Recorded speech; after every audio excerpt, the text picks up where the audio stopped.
pernah menjadi kepala rumah sakit, pernah menjadi kepala UPTD, dan lain sebagainya.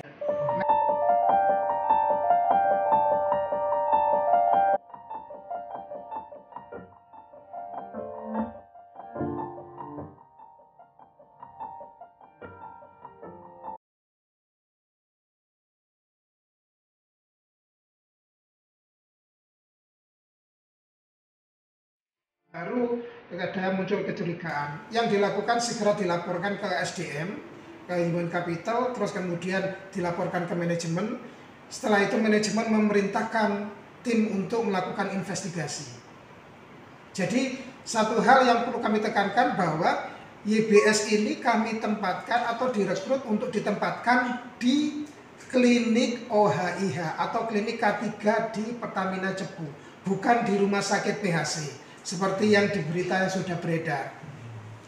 Jadi YBS ini belum pernah satu hari pun berpraktek di rumah sakit PHC, murni klinik K3 yang ada di klinik Cepu.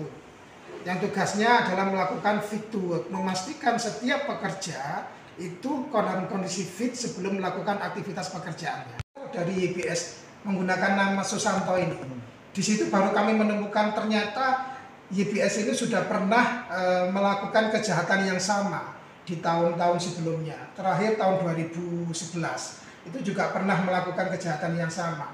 Pernah menjadi kepala rumah sakit, pernah menjadi kepala UPTD, dan lain sebagainya. Memang ini pelaku yang sudah lama beroperasi YBS ini.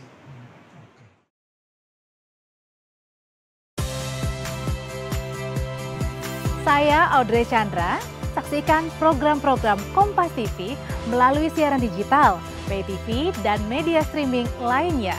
Kompas TV, independen, terpercaya.